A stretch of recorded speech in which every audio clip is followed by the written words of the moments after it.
Good afternoon, everybody, and thanks for being here. It's a real honor for me to be opening this symposium that we have organized to commemorate the figure of Ernesto Laclau, who sadly passed away in April last year. Many of us here at the university felt the urge to have an event on Ernesto and his thought, not just because we are fond of his intellectual legacy and we feel somehow indebted towards him, but also because of the extreme pertinence of his thought for current political events. We think that his advocacy of populism is ever more relevant these days, when new left-wing forces in Europe have emerged, drawing more or less consciously on his theoretical repertoire. I'm referring, of course, to the successes of Syriza and Podemos here. However, their appearance on the political scenario of Europe comes after much resonance between Laclau's teachings and the populist projects that have spread throughout Latin America in the past 15 years, and of which he had been a strenuous defender and inspirer. So as students of the University of Essex, we thought that it was our duty to put together these two things, commemorating Laclau in the very place where he developed his career as a political theorist for 30 years and engage in a discussion about recent political developments carrying such incredible import. I don't want to take too much time for the introduction, so I will just now hand it to Adrià for a few more introductory remarks and the presentation of the speakers. However, before doing that, I also want to thank the Department of Government and the student unions for their support in the realization of this event. Thanks. So, welcome to the Essex Radical Conference. This year it is dedicated, as Samuele said, to the figure of Ernesto Laclau, one of the best teachers at this university. He taught here for more than 30 years, and his ideas have been deeply influential into European politics today. It is important that this initiative came from students themselves. This is a student-led conference. It's the second Essex Radical Conference, and it is very important that students keep alive his thought. Laclau is not dead if he still studied. There could not be a better place to hold this conference, surrounded by all the activism that made Essex tradition well known for its radical tradition. Remembering Laclau is a political act, not only for Essex, but also for Europe. From Spain to Greece, 2015 is going to be the year of change in Europe. And Podemos and Syriza have to be very thankful to Laclau's theories. We have divided this conference into two parts. In the first one, we're going to study more or less Laclau's theories and his works. Some members of the Essex School of Discourse Analysis are going to present his major works. In the second part, we're going to have some members of Syriza and some members of Podemos who are going to introduce how these theories were applied to political analysis. In the end, I just want to say one thing. Essex, Syriza, Podemos, venceremos. Thank you.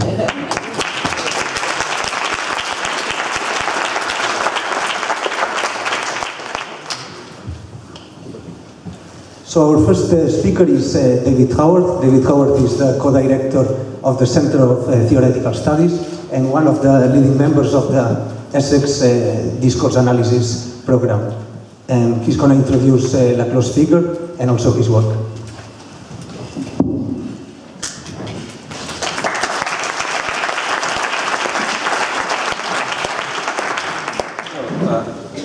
I would like to start by thanking the hosts of this conference, Adrià and Samuele, both for coming up with this great idea to have this conference on Ernesto, and for their amazing efforts, as I'm sure you'll agree, in organizing everything so smoothly and in such a brilliant venue.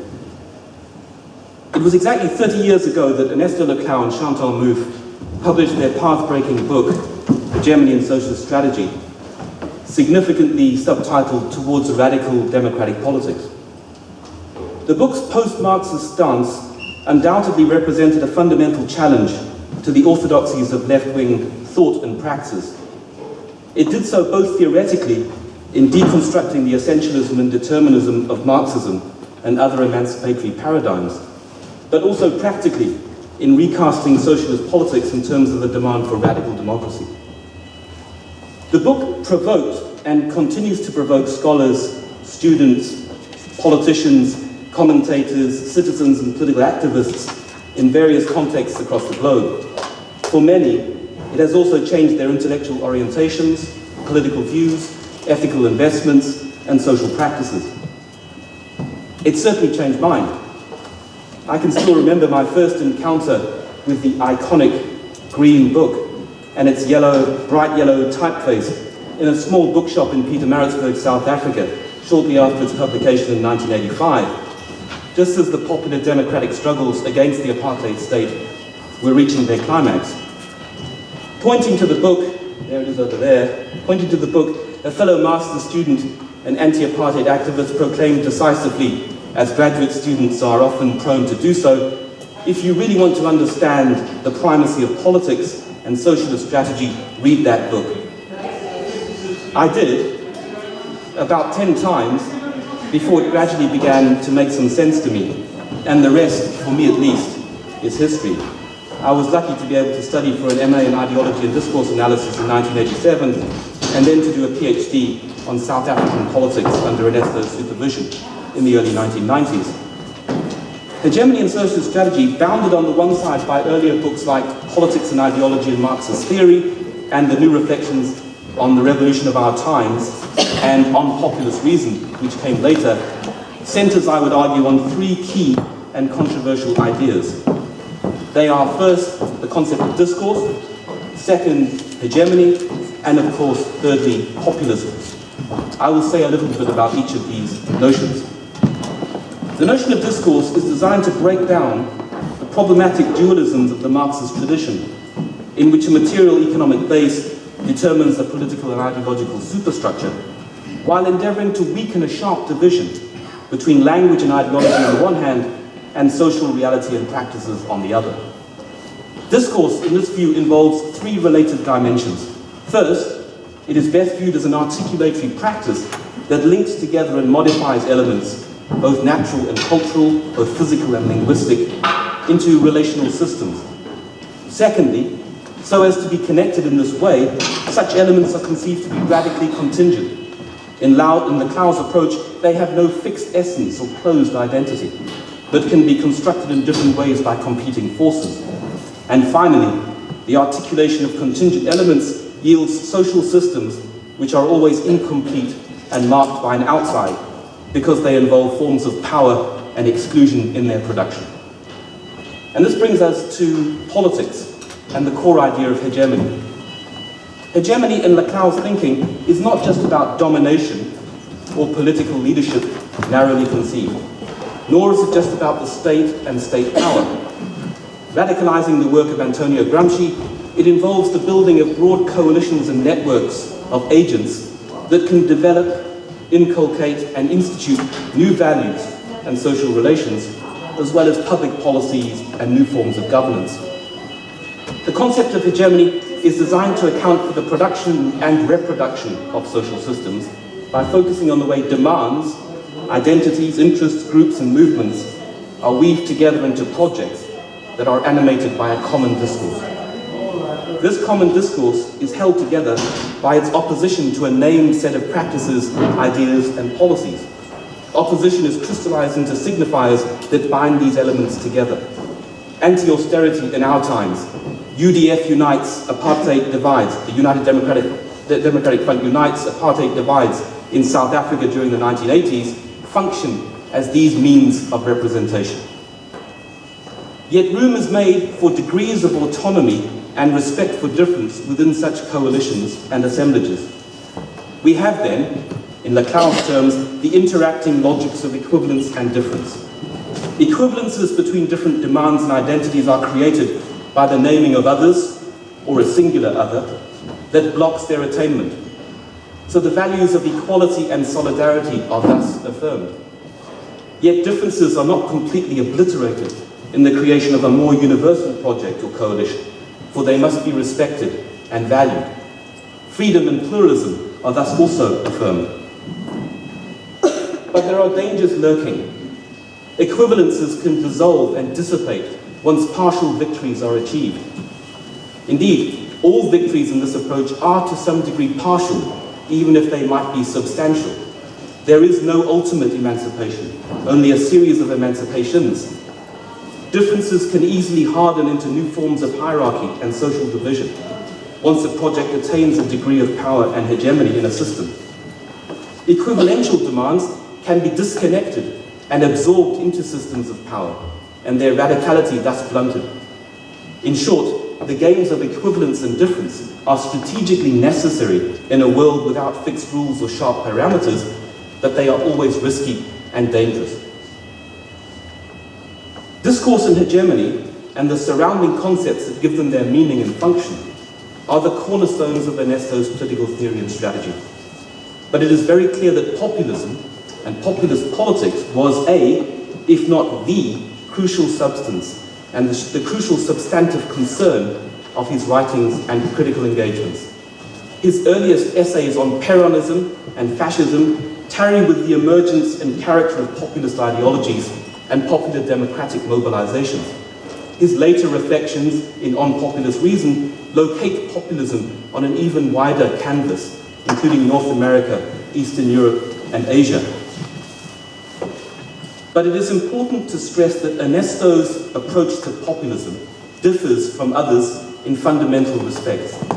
In theoretical terms, he rejects eclectic accounts that occlude the distinctive character of populist politics by embracing wildly diverse movements, practices, and forces. He also challenges approaches that reduce populist politics to irrational and backward impulses, or to pre-given class interests and locations. Populism is not a facade that blocks or distorts working class struggles, as some would maintain. Building on his theory of discourse and hegemony, he argues instead that populism exhibits a distinctive mode of building political coalitions. Populist struggles foreground the political dimension in society, the division of society into two opposed camps, and involves the connecting together of demands expressed by those who are marginalized and excluded from the dominant systems and discourses. What is more, according to Ernesto, charismatic leaders can embody this common opposition, thus providing points with which people can identify and invest. In this way, popular political identities and collective wills can be forged and activated.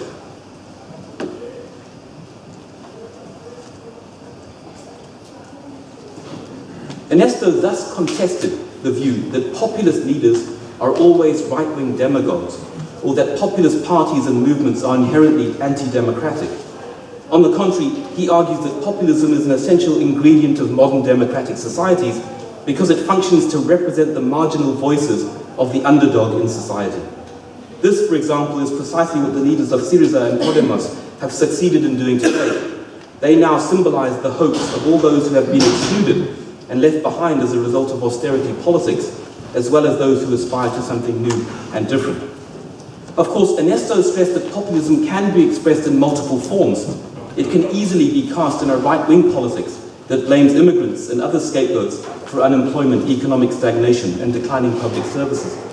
We don't have to look very far to see this kind of politics in Europe at the moment. But his affirmation of a progressive populism also involves a strong commitment to democracy, albeit in a much more radical sense than our current neoliberal settlements. While Laclau emanates from the Marxist tradition, his post-Marxist political theory resolutely supports the values of democracy, equality, and political freedom. Indeed, what he and Chantal Mouffe have termed the project for radical and plural democracy calls for the extension and deepening of values like equality and freedom beyond the formal institutions of parliament and the state.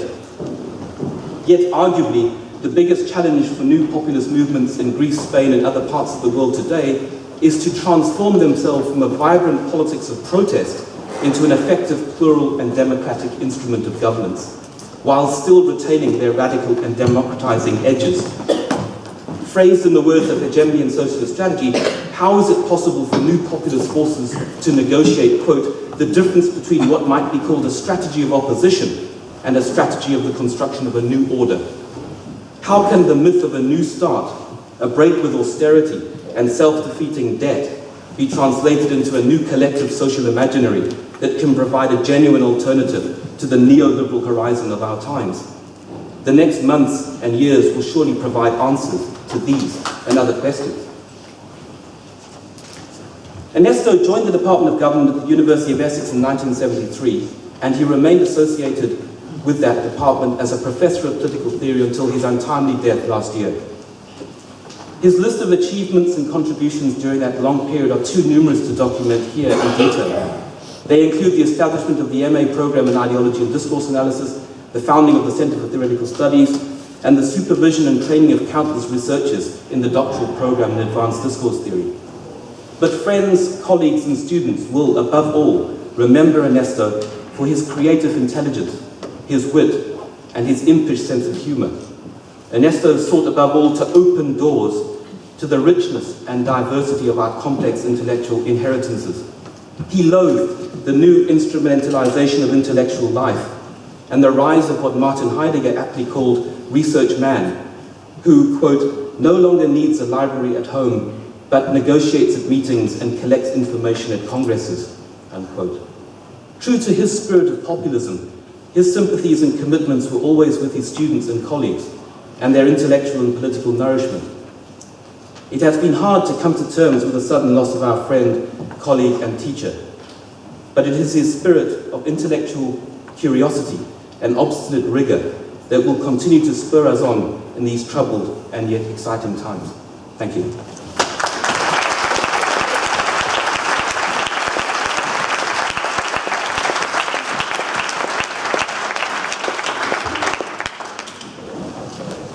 Our next speaker is Jason Glynos. He's one of the members of the Ideology and Discourse Analysis program here at Essex.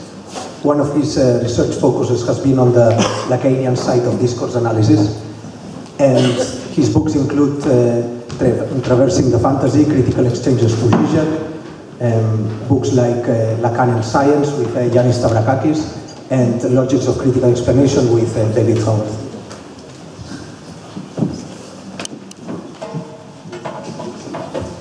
This is a bit of an experiment because I made the mistake of not printing out my paper, thinking I'd be sitting down here, but this actually is not too bad. I think I'll be fine.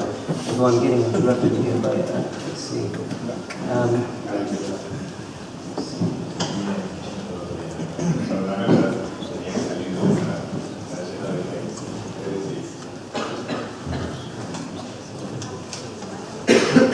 Right.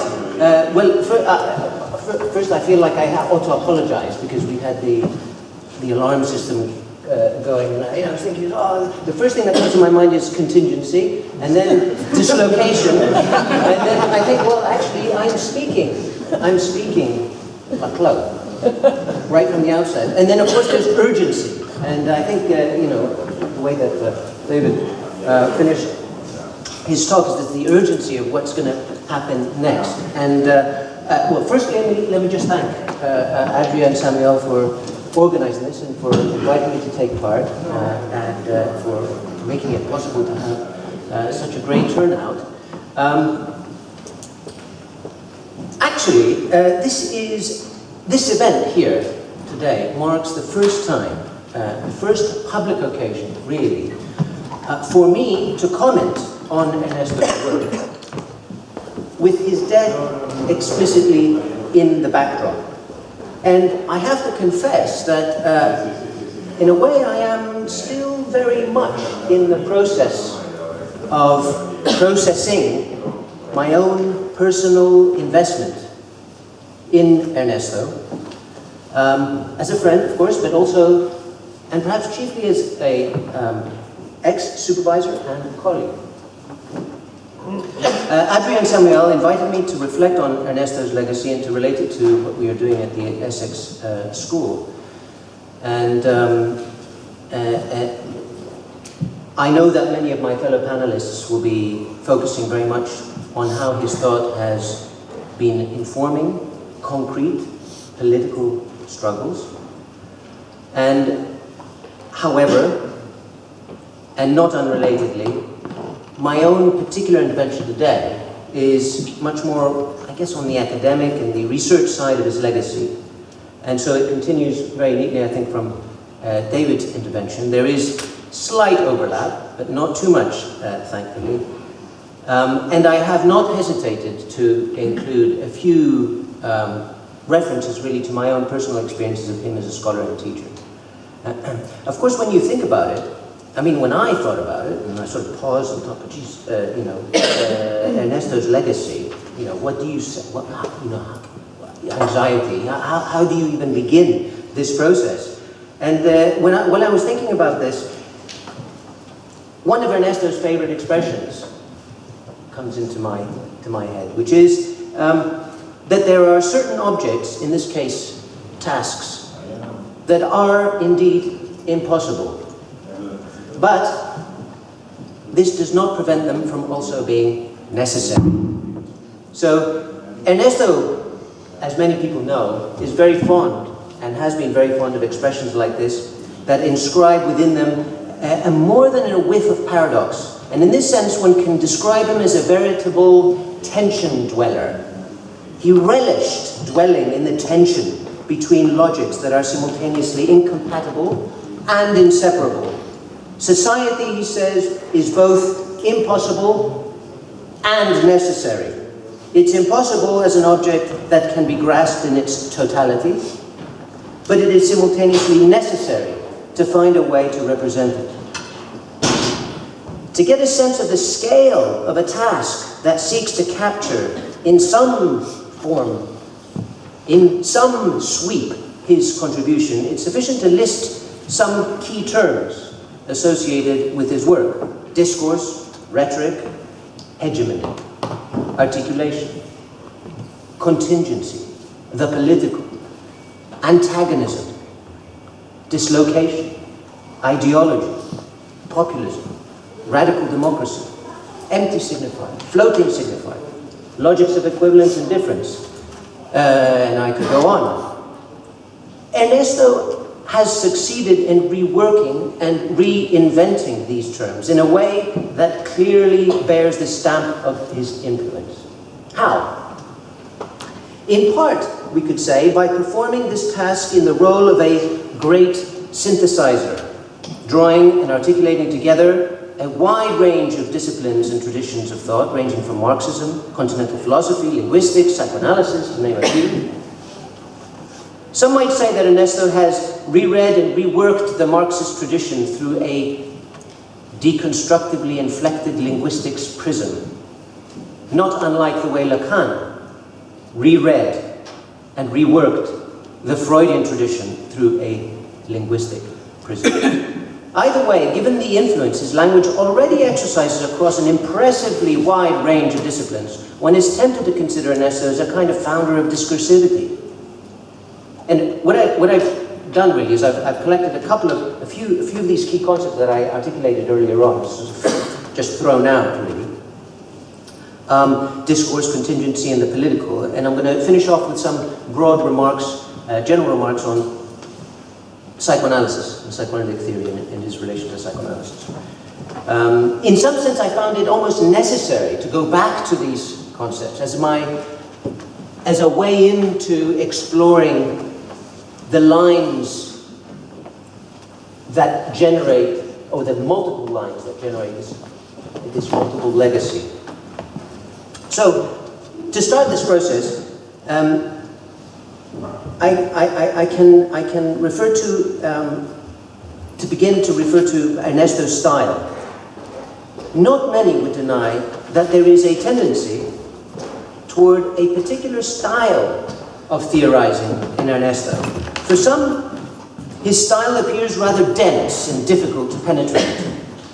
This can be frustrating. For others, his oral interventions and his written work embody the ultimate in razor-sharp clarity and logic. And for yet others, his style can provoke both these reactions simultaneously. I want to start by focusing on one particular important feature of his style of theorizing. For want of a better term, this may be described as a tendency to highlight the formal characteristics of a phenomenon or practice. He tended to push to the limits this process of formalization, but he did this to great effect, at least from a theoretical point of view. The most obvious example one could refer to here concerns the concept of discourse itself. We tend to think of discourse in terms of speech and text, But Ernesto argues that placing the accent on form, placing the accent on pattern, allows us to see clearly how meaning can be transmitted in ways other than through natural language of speech and text. This is an idea he derived from the Danish linguist Hjemslev in his critique of Saussurean linguistics. Objects, practices, acts, a wave or a smile, or the physical extraction and appropriation of surplus labor, for example, can also convey meaning and significance that, and this is the important thing, is constitutive of the act or the practice itself. So the non-linguistic aspects of a practice appear just as important as text and speech for the analysis of discourse, including their political and ideological significance. This is a view that Ernesto shares, of course, with many others. Roland Barthes was another one of these key references. Significantly, drawing out these implications of a formal approach to language and meaning has been instrumental in Ernesto's defense against those who saw in his turn to discourse a necessary turn also to idealism and a corresponding neglect of concrete material practices, especially economic practices, although of course this could not be further from the truth. But this formal and expansive understanding of discourse is checked by his simultaneous affirmation of its limits.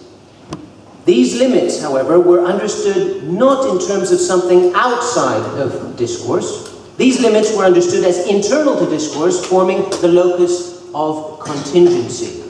To put it in the sort of paradoxical terms he was fond of, contingency is here understood to be a product of discourse simply not meeting up with itself, opening up the space of the new to emerge and the contingent to be experienced. So, as you can see, I've been sort of beating a path here to contingency. And I've done so because contingency is central to his understanding of another key concept, that's a big concept, namely the concept of the political. And I'm thankful that David has already broached the concept of hegemony and populism. I'm not going to say very much about that, but I do want to say something about the moment of the political here, because this not only forms an essential backdrop to populism and emancipation, it's also central in appreciating the multiple pathways that comprise his legacy. The moment of the political is linked to contingency in Ernesto's work because, why? Because this marks the moment in which it becomes apparent that a norm, that a practice can be contested and transformed. The burden of hegemony and socialist strategy was to advance precisely that argument, also recognizable as an argument about the primacy of the political. The primacy of the political means that the logic of the institution of the social is not dictated by laws or pre-specified agents of history. It's in this sense that we could say that hegemony and socialist strategy was really about de-economizing the political. The political is de-economized in the sense that the logic of political practices was no longer seen as bearing a necessary relation to economic mechanisms and agents. Laclau and Ruth saw this process of de-economizing the political as absolutely essential from the point of view of strategy. And they saw their intervention as deepening of the insights and worries expressed by Gramsci, but also the likes of Stuart Hall in relation to the UK, about the defeat of the left and the rise of the right. Still, many have pointed to the need to supplement this moment of de-economizing the political with something else. The effort to de-economize the political, it is thought, should be supplemented with an effort to repoliticize the economy. And here, perhaps, we can ask whether the rise of the left populisms in Greece and Spain embody precisely such an effort to politicize the economy, or at least an important and pressing aspect of the economy.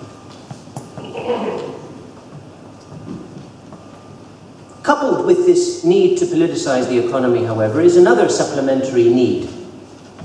It is claimed, namely, to account for resistance to politicization.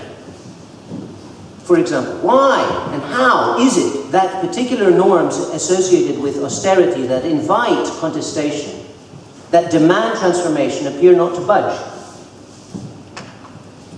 And here we could mention the role that ideology can and should play in offering a fuller account of this resistance.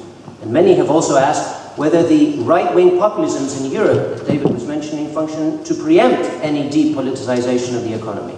Does the classic targeting of immigrants operate as just such a potent logic of preemption? We could say that these supplementary worries or supplementary needs to politicize the economy and to account for the resistance to such efforts have served as a key motivation for some scholars associated with the work of Laclau and the Essex School of Political Discourse Theory. I would characterize much of my own work, including work published with David and Yannis, is aiming to develop precisely an understanding of such logics of politicization and resistance, but to show how many of the resources with which to meet these challenges can be found in Ernesto's work. If I had to name one field of thought that both summarizes and underpins my own intellectual engagement with Ernesto's work, this would have to be psychoanalysis, and Lacanian psychoanalysis in particular. This formed the key rationale for wanting to study with Ernesto as a PhD student in the first place.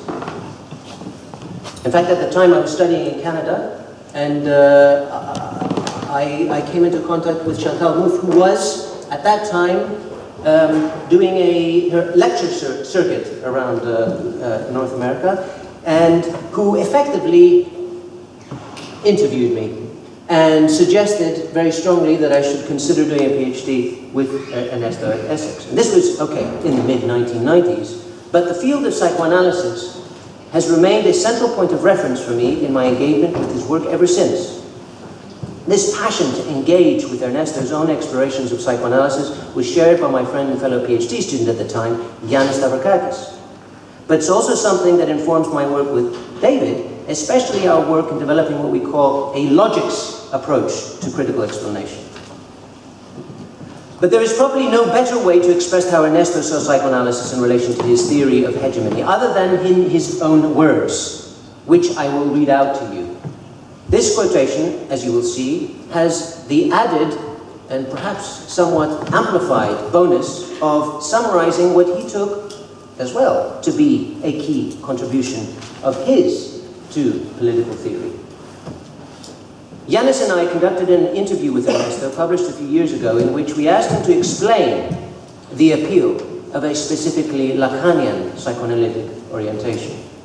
And here's what he had to say.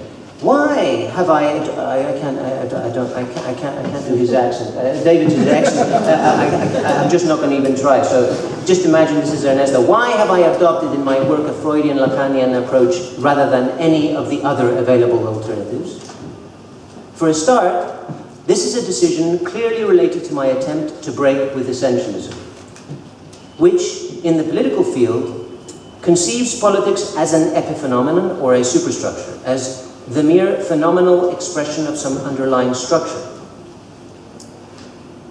In opposition to all such essentialisms, the core of my philosophical project, this is Ernesto now still, consisted in asserting the centrality of the political moment in the constitution of the social.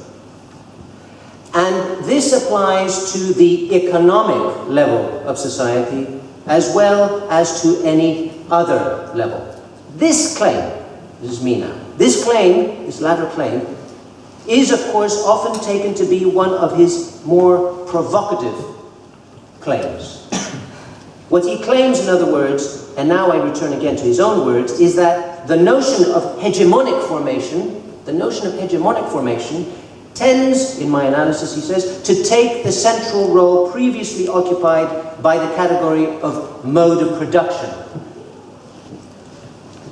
He then goes on, from this point of view, the Freudian approach, together with its Lacanian reformulation, provided crucial tools for the development of what I was trying to think at the political level from an anti-essentialist perspective. That was Ernesto.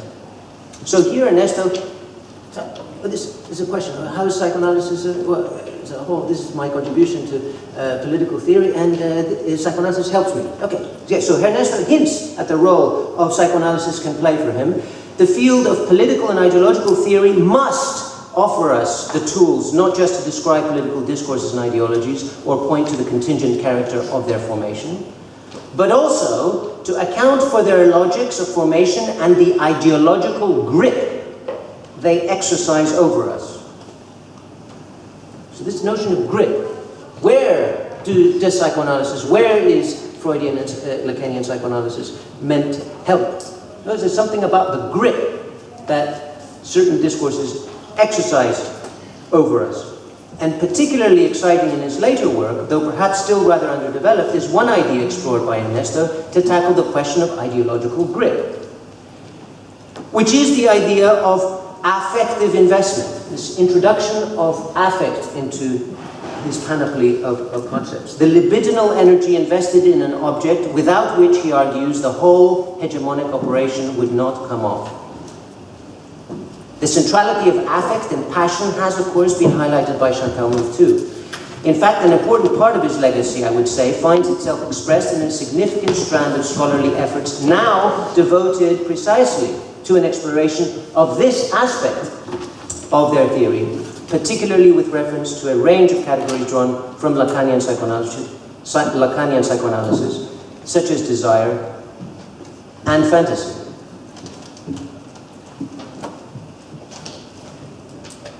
Okay, so of course, Ernesto's legacy is not, and I'm closing out, is not and will not remain at a merely theoretical or ontological level, or even research level, academic level. And of course, shortly we're going to hear something about how his legacy is also really a political legacy. His theory, in other words, extends in rather exciting and urgent ways to this level of concrete political practice. But I want to conclude with a very short comment on his legacy at a more personal level in an academic context. In particular, I want to comment on a legacy that you could say is connected to the practice of supervising. The practice of supervising university students. And David mentioned, is incredible, and you see the blogs and the write-ups in the wake of his death about the incredible generosity that Ernesto had towards his students and colleagues. So I had one of those rather troubling and open-ended, though I would also add not at all untypical questions to pose to Ernesto in one of my supervisory sessions with him. So Ernesto, I said, apart from reading Lacan's seminars and écrits, I feel I need to engage with topological theory and with debates in the philosophy of mathematics in trying to come to terms with Lacan's thought. I should also consider doing some advanced lessons in French. And then, of course, there is ancient Greek thought. But I'm a bit worried I may be trying to do too much. To which he replied in his inimitably diplomatic style, well, Jason, now that you mention it, since you are looking at Lacan, I think you should also read the full works of Hegel and Heidegger, for which, of course, you will then need to learn German. One could argue that his advice is simply a natural manifestation of his own prodigious intellectual appetite and capacity. And of course, for those who are familiar with the general professionalization, let's say, of the PhD degree these days, of the last decade anyways, one could safely say that the chances of survival of this particular legacy are probably not too great. Thanks.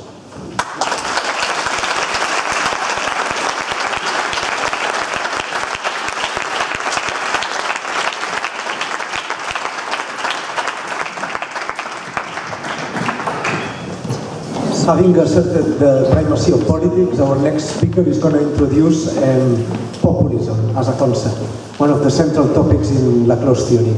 Yannis Stavrakakis has been given the project called Populismus recently, which attempts to study the rise of populism in Europe in general, and in the particular case of Greece and Spain.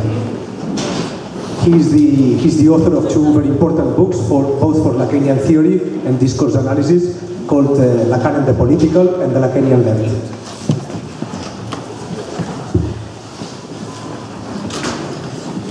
Thank you very much. I will try to use this conceptual toolkit that has been presented by my very good friends David and Jason in talking a little bit about populism, both in theory and in practice. And I'm glad to thank, first of all, however, the organizers for providing an opportunity to sublimate the melancholic longing for a lost and irreplaceable teacher and friend to a hopefully productive mourning for one of the most inspiring political theories of our age. Now, obviously, populism is not a new phenomenon. It has a very long pedigree. Against the background of traditional manifestations, such as agrarian populism in the US in the end of the 19th century, similar movements in Russia at the same time, traditional Latin American populism in the 40s and 50s. The last decades have signaled a resurgence of populist mobilizations, especially in Latin America, Chavismo in Venezuela, Kirchnerismo in Argentina, and more recently in the US, we have a Tea Party on the right-wing side of the political spectrum, and also even Barack Obama, who has been accused of being a populist as well, not to mention aspects of the so-called Arab Spring and other mobilizations of the last few years. Needless to say, Europe has not been left untouched since it has witnessed in its core the development of extreme right-wing populism in countries like France, Austria, and elsewhere. Fortunately, this is probably one of the good things with the crisis. The crisis has complicated this picture in Europe, especially in countries of the European South, where left-wing or, let's say, egalitarian movements, populist movements and parties have emerged to challenge the austerity avalanche, and also the dangers this austerity avalanche poses for the survival and the deepening of European democracy. So this is a very complex historical and political complex and contradictory picture. How exactly can we make sense of it? And of course, the situation in Europe is even more troubling for an added conceptual reason, because there's no doubt that in today's Europe, the word populism usually is used to refer to the extreme right, to right-wing populism, to the populist extreme right. We are, of course, obviously we are entitled, indeed obliged, to deal with this phenomenon, the phenomenon of the extreme right, especially given its pan-European manifestations, about which many social theories and analysts have contributed illuminating accounts. However, the question is how exactly to deal with this problem conceptually and politically. In particular, is the category of populism the most suitable way?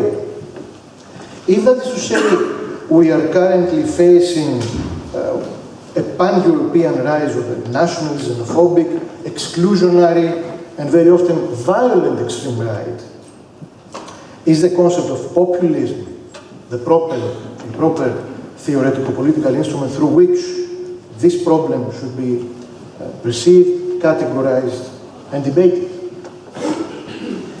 My hypothesis, and this is one of the orientations we are trying to develop in this project that Adrià has been mentioning, is that sticking to a restrictive association between populism and the extreme right poses very important dangers that have to be seriously taken into account, especially in times of crisis. So, again, we go back to this question, very complex picture, how can we make sense of it, what are the theoretical resources we can enlist, and I think that here Ernesto's contribution has been extremely important. What can a discursive approach contribute here?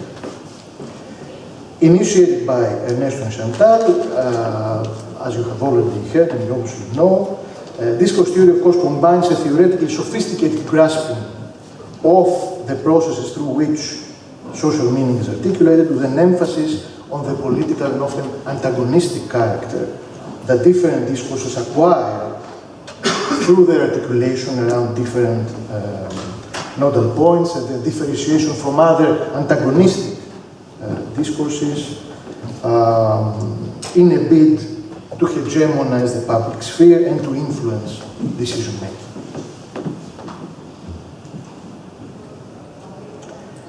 Within this framework, populism has been already from the 1970s one of the main foci of Laclau's discourse analysis, already from his first book and the papers that were collected there, to which he has recently devoted a monograph in 2005 on populist reason, and it has also been a central priority in debates within the Essex school at large. And here I will refer to Francisco Panizza's work, not only his solo work, but also the book he has edited on populism, which was published at the same time with on populist reason.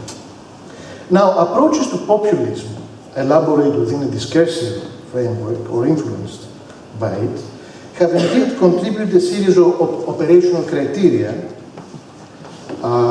which can help us to make sense of this very complicated picture. In particular, they highlight the importance of ascertaining whether a given discursive practice under examination is first articulated around the nodal point the people or other non-populist or anti-populist nodal points, and second, to what extent the representation of society it offers is predominantly antagonistic. That is to say, dividing society into two main blocks. The establishment, the power block on the one hand, versus the underdog, the people on the other. And this in opposition to dominant political discourses, ascertaining the continuity and homogeneity of the social fabric, and prioritizing non-antagonistic, technocratic solutions. From this point of view, populism denotes neither a set of particular discursive contents, ideological contents, nor a given organizational pattern, but rather a discursive logic, a mode of representing social and political space, which no doubt influences both these realms, organization and ideology. Through the utilization of such formal criteria, the discursive orientation offers the possibility of developing rigorous typologies of populist movements, identities, and discourses. Thus, the articulatory nature of populist discourses and the flexibility of populist ideological articulations, both underlined by discourse theorists, can illuminate the paradox of antinomic formulations of populist ideology. From socialist populist hybrids to be found in contemporary Latin America, to the paradoxical elitist populism characteristic of extreme right-wing movements in Europe. And of course, today we know we have two textbook cases, if I can put it like that, Syriza and Podemos, which I think should be approached through what Anthony Giddens I know his name does not really fit very nicely, but he has introduced this concept of the double hermeneutics, which means that sometimes conceptual debates influence politics. It's not only that politics influence theoretical debates. Sometimes, and this is something that we have to discuss when we examine Syriza and Prentoulis. Now, let me now try to combine a little bit theory with politics. What are the implications of Ernesto's contribution to an analysis of the current political conjuncture? There are three things I would like to very telegraphically present in trying to bring this short presentation to a close. My first point, which follows from what I have already said, is that we need to move beyond Eurocentrism. My theory is that many of our analyses within the European setting suffer from such a Eurocentrism that reduces the conceptual spectrum covered by the category populism in its global use to a very particular European experience, the extreme right-wing xenophobic movements and parties, and then essentializes the resulting association between populism and extreme right, overextending the application of this very contingent European meaning and elevating it into a universal and thus historical criterion. It is perhaps time to take seriously into account the complexity and historical variability of populisms, as well as the progressive potential, a potential most visibly present in contemporary Latin American experience and also in some of the very recent developments in Southern Europe. So, in order to make sense of what's now happening in Europe, we have to move beyond Eurocentrism. This is the main point. My second point is that we need to pass from euphemism to accuracy. What does that mean? I think that falling victims of the aforementioned overextension, we often use the category populism to describe political forces, actors, and discourse in which the role of the people is only secondary or peripheral, and where in many cases the reference is simply opportunistic. For example, isn't it a euphemism, obeying a certain type of pro-European political correctness, to use populist to refer to forces that are outright racist, chauvinist, or even fascist or neo-Nazi? There are people, I have read academic papers that argue that the Golden Dawn in Greece is a populist party. What seems to be needed then is a willingness to move beyond such undue politeness and apply a rigorous framework for the analysis and evaluation of such political discourses. And these discourses can emerge in Europe. Europe is not immune from that type of development. After all, this is the dark continent, as Mark Mazzolini has put it, and it should come as no surprise that such phenomena still flourish around us. And I think that to help us move beyond this euphemistic use of populism,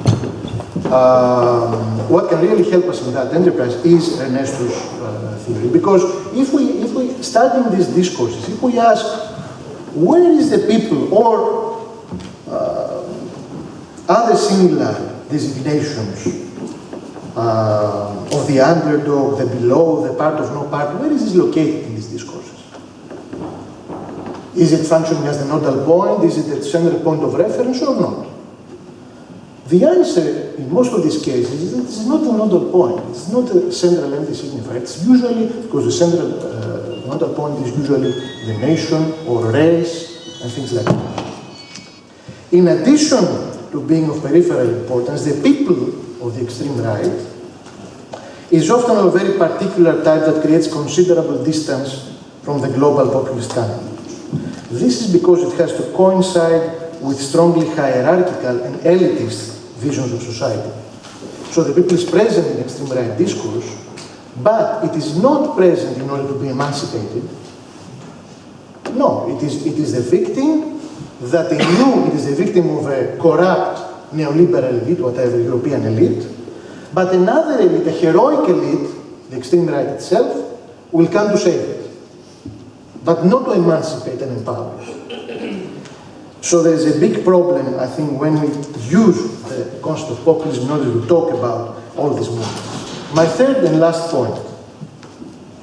Thanks to the last elections in Greece, we are all discussing these last few days the catastrophic consequences of the implementation of austerity policies in Greece within the context of the wider, broader European economic and political crisis. And this brings me to this last point. I think it is obvious, at least from the perspective of certain countries on the European side, that the crisis increasingly puts in doubt the central ideological narrative according to which the main struggle today in Europe is one between a primarily benign Europe and a series of malignant extreme right-wing populism. This is the main ideological narrative of the European Union. It has been expressed very openly. I remember an interview by Barroso about a year ago. He was asked, so what is the main enemy of the European Union today? He said, populism. So you have good Europe and a bad populism. I'm afraid that this schema is unable anymore of capturing the unfolding of political and ideological struggles in times of crisis, especially in the European Union periphery. In other words, what if Europe, and I mean dominant European institutions, is no longer guided by these European values like democracy, popular sovereignty, and so on and so forth? And this is obvious in this struggle of the Greek people and the Greek government at the moment to make its voice heard. And there are many other examples, of course, of this difficulty. My fear, in other words, is that increasingly, to quote Etienne Balibar, instead of being part of the solution, this particular version of Europe as it stands has become part of the problem. What complicates things even further, it should be taken into account urgently, is that at the same time, whoever resists the austerity agenda, especially on the left, is discredited and being denounced as an irresponsible populist. The Greek experience is once more illuminating in this respect. Without any exaggeration, has lately emerged as the central discursive ideological cleavage in Greek politics is the opposition between populist and anti-populist tendencies, where the accusation of populism is used to discredit any political forces resisting austerity measures and defending democratic and social rights. In this sense, our age is marked by a new twist in the complex language games developed around the people and populism. This is especially the case in Europe, where the crisis has so far failed miserably to produce institutional alternatives in mainstream political arenas, in contrast to what has happened in Latin America. What it has produced, nevertheless, is the proliferation of new types of anti-populist discourses aiming at the discursive policing and the political marginalization of emerging protest movements against the politics of austerity, especially in the European South. So, I think we should perhaps always keep in mind that whenever the term populist is used in a fortuitous way, in a non-rigorous way, associating something by definition extremist, racist, or even fascist, a collateral damage is also taking place. We are indirectly and unwillingly strengthening the ability of dominant discourses to demonize popular resistance to the austerity avalanche. Thus, political analysis, political theory, becomes an ideological state apparatus par excellence, to remember Louis Althusser, who was one of the very early inspirations of Ernesto. I'm finishing. This strategy of demonization, which is dominating mainstream political and media discourse, does not target populism, and I'm now talking about left-wing populism, by coincidence. It is out there for everyone to see that if an alternative agenda is to hegemonize the political field at the national and European levels, if it is to attract the middle class strata, currently experiencing a violent spiral of downward social mobility, it can only do so and also antagonize the establishment, la casta, in Podemos vocabulary. It can only do so by investing on empty signifiers like the people. It is this potent alternative which is currently demonized. Hence, the task ahead, at least in my view, would be to cautiously welcome the development of a real debate around progressive, positive, inclusionary populism, reclaiming the people from extreme right-wing associations, and reactivating its constitutive ambiguity, marking the democratic legacy of political modernity, which is a legacy of popular sovereignty. We should not forget that. If the highest stage of economic neoliberal Europeanization is some sort of enforced neocolonial Europeanization by shock and awe, then it is no coincidence that this process produces new populist identities of resistance and consolidates a new cleavage between populist and anti-populist forces in crisis-ridden Europe. European political science and political practice should urgently and properly register this unfolding dialectic without losing sight of its complexity, simultaneously avoiding the Eurocentric and euphemistic traps, and engaging with cutting-edge discursive structural approaches to both populism and anti-populism. And that will be the best way to honor Ernesto's monumental contribution. Thank you very much.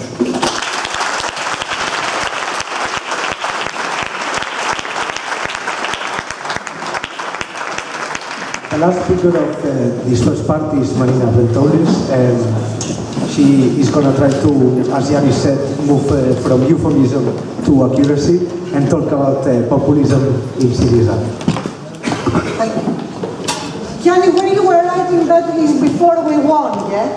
It was before we won. Because I think now things have changed. In 25th of January, something has changed in this discourse. And I think this is what Syriza delivered. Now, if Ernesto was here, I think he would have been very happy.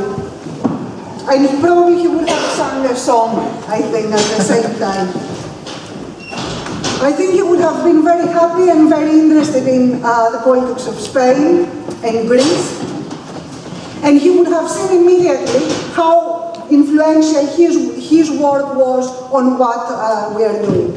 Now, from the moment that articles that you are responsible for, some of them, came out discussing populism and the work of Ernesto, something happened, or I think it happened. There are more and more people attacking the Essex School and the work of Ernesto Laclau. I've heard that from some of my comrades in Syriza and from other academics as well, which is good news, very good news. But what his work meant, we all know. We know because a lot of us, we have been working in actual politics, and we saw the relevance of his work on that level as well. And what Ernesto was doing, and what the Essex School is doing, is what we call engaged political theory. We are not sitting outside of what is happening in the world, we are part of that, we are part of the movements, we are part of the parties, and together we are redefining and reworking certain categories. So, populism and Syriza. Yannis and other colleagues, they have written on that quite a lot. For me, that I'm part of Syriza, it means also different things as well. So, for example, this focus on the people, it was a long debate before Syriza became very well known. It showed certain tendencies of certain organizations within Syriza to bring the people in, while other organizations, they were insisting on the concept of class and the debates we had on that. Other debates that they emerged after 2012, when the people became an attack of a certain group from within Syriza, I mean, which was seen as an electoral strategy, as something that it was taking us away of our leftist identity and our leftist part. So all these processes and the internal processes, I think, are quite interesting. And they point to something that the Essex School was always doing very well, the importance of having empirical case studies, and not just looking at these concepts and applying them as, you know, the canon, but reworking them from the actual cases as well. Now this process of a populist opening, if you will, started quite early, 2011. It started in Spain and it started in Greece with the movement of the Indignados, Aganaktισμένοι in Greece, these movements of the squares, these movements of the indignants. So there it was the first opening which could potentially at that point create something new. Now, I have colleagues, academics, that they were working much more with social movements. And when the indignant movements happened, they start thinking them about, in terms of a common identity, a common we. But this common we wasn't there yet.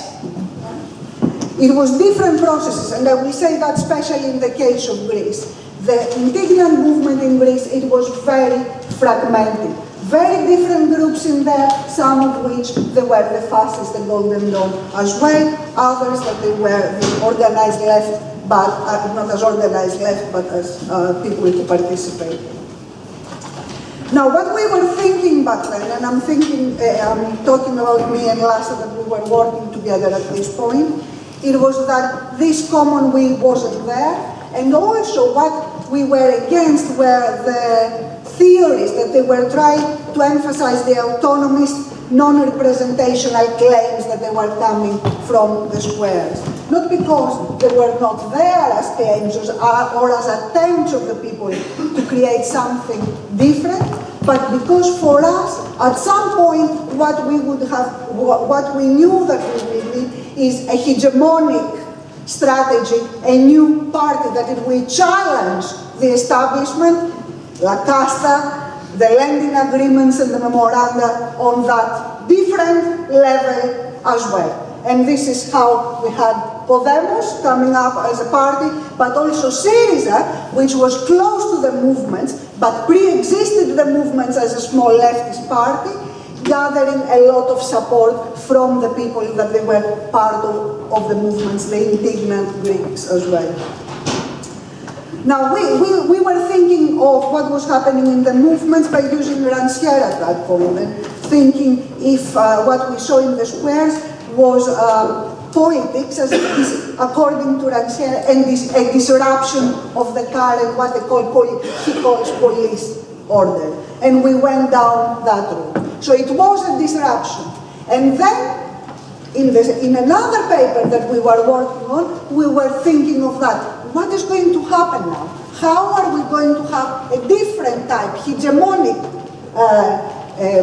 attempt to create something that it will challenge the establishment on a different level, not social movement level, but on the electoral level as well.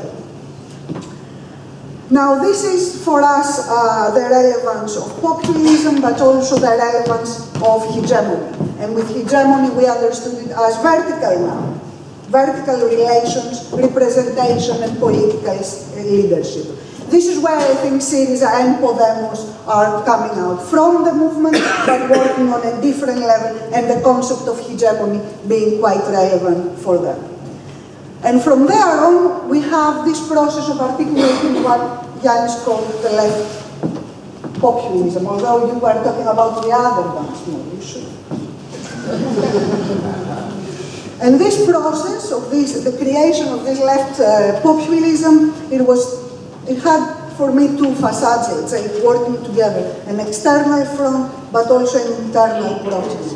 And I will give you an example for that. I'm talking about that because for me it was quite difficult emotionally to be part of the process of how we were opening towards this left-wing populism. So in 2012, there was a new signifier that it was added to the name of Syriza. Syriza became Syriza United Front, which signaled externally that it was opening up to a more broad social front. At the same time, though, for those who were part of Syriza, it signified something else as well, that we were opening towards that, but we were also becoming a party. Up to that point, we were not a party, we were a coalition. Now, if you are part of Syriza, and there are some comrades somewhere, I think, no? I thought we were everywhere these days. Being a coalition, for us it was quite different because we had different organizations, but the organization retained a relative autonomy within this formation that we call Syriza. Changing, which of course it happened for legal reasons in the first instance, to a party meant that this relative autonomy that the organizations had, it was probably challenged. It wouldn't be there for too long. So what I'm trying to show here is that this opening towards the people, externally and signified externally, it is part of internal processes that they are quite painful for a lot of us as well. Now, we still have quite a lot of work. That's why I'm not very much prepared for this talk today. We still have very much, quite a lot of work, because I think what we are doing now, and we will continue doing that in May and in the, is it November, the elections? The government is trying to do that. So maybe the November elections, general election in Spain, is to create closer links, expand this united front and make it a European front. So we have a lot of work to do.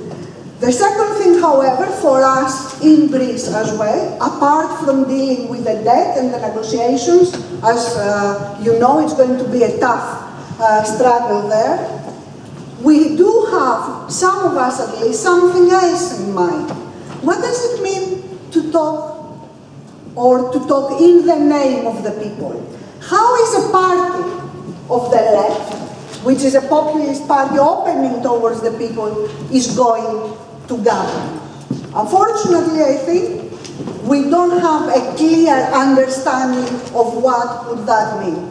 So, still, changing, not only changing what we see, getting rid of the debt, the lending agreements, creating a much broader European front, but also examining much more what it means to govern as a left populist party, as a participatory party, radical democratic party, which is what Syriza and Podemos would like to do. So I think still the work that comes from the Essex School, Ernesto's work, but the rest of the people who are working from different directions on these issues, we still have quite a lot of work to do.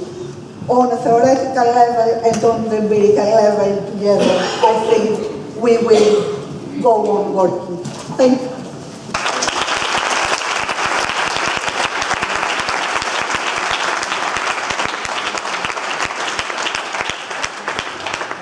Okay, so we open the room for discussion now. If anybody has a few questions, we can take at least 2 or 3.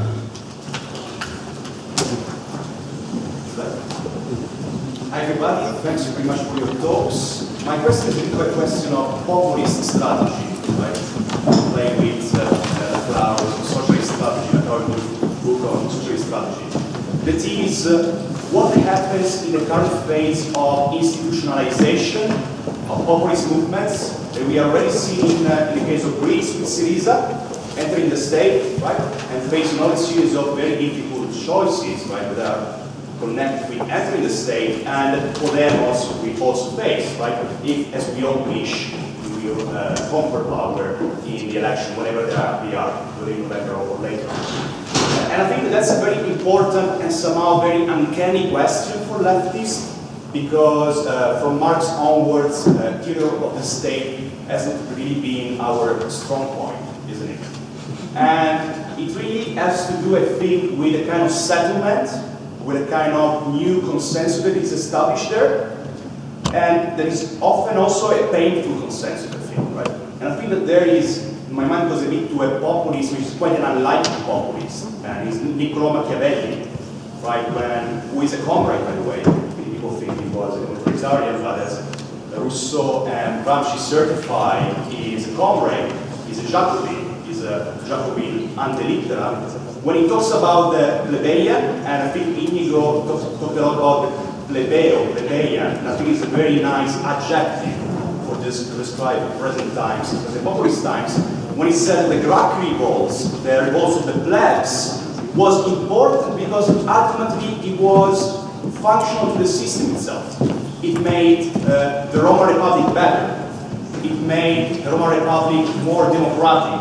It allowed for classes that were previously excluded from political life to enter political life. Right? So to sum up, my question is really what will happen in this process of institutionalization of populist movements in the state, and what are the kind of challenges ahead and the problems ahead? Thanks.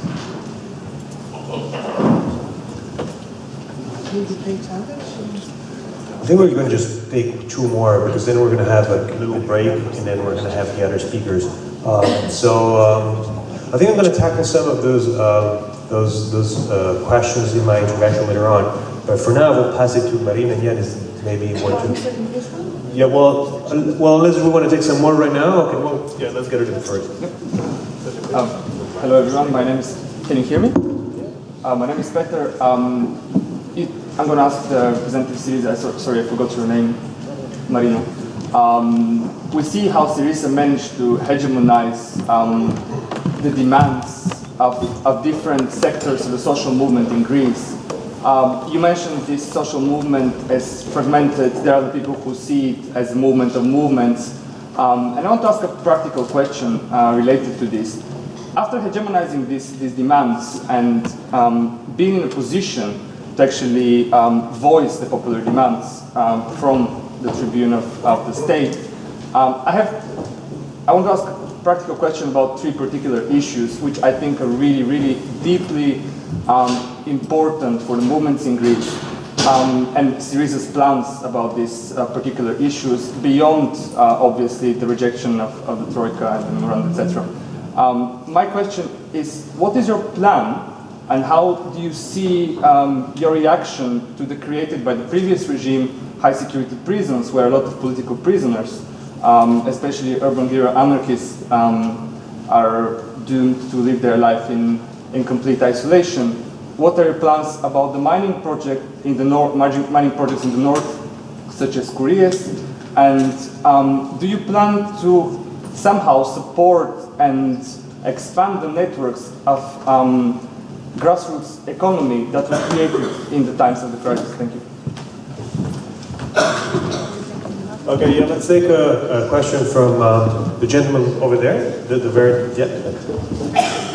Yes. I'd like to ask a question about the influence on Ernesto's thought of Latin American experiences.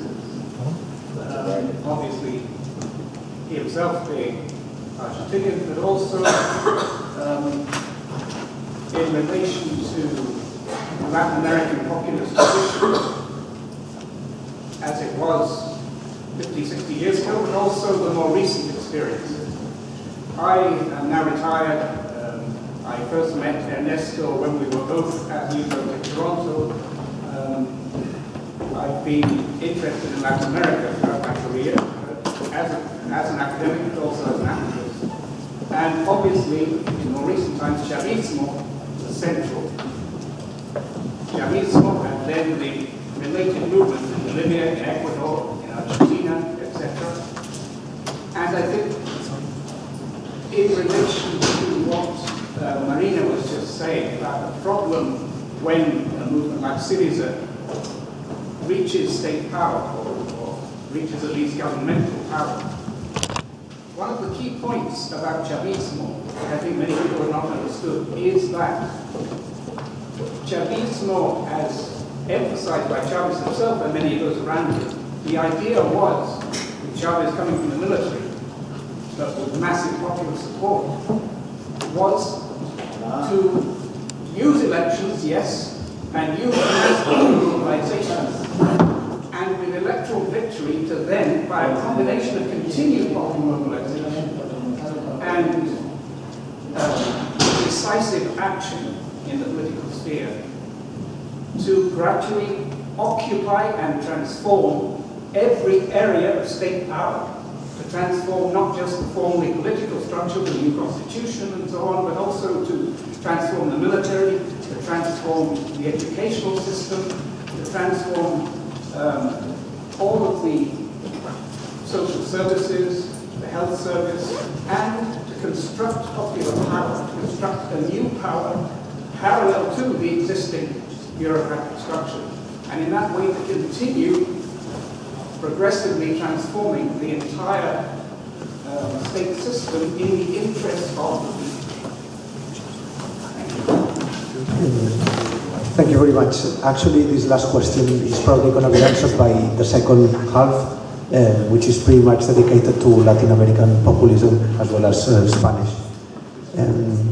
I guess if you, Marina, want to start answering these questions.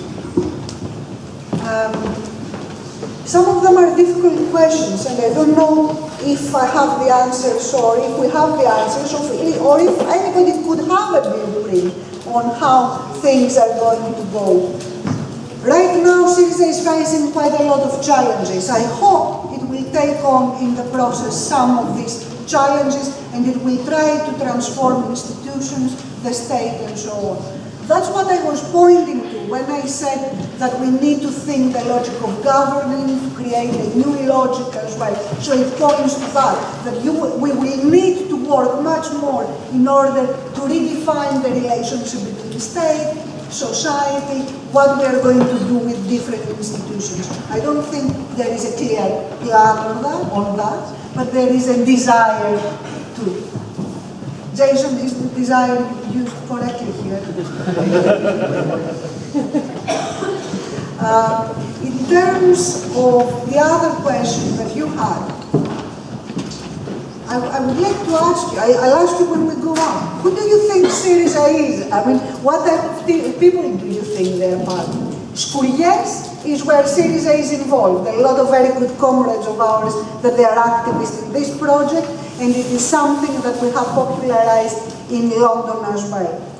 The grassroots economy that it was created in Greece, which was autonomous, not created by Syriza, was brought up together by a network that it was created by Syriza, Solidarity for All, in order for these different actions to start collaborating and learning from each other.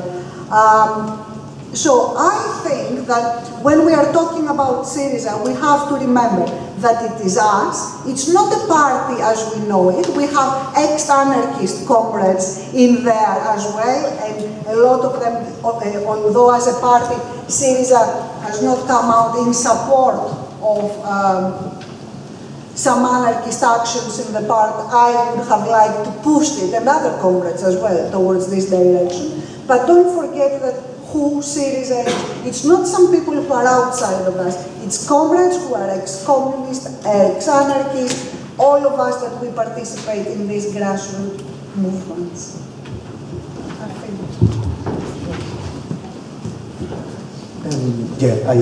We're going to have a longer Q&A afterwards.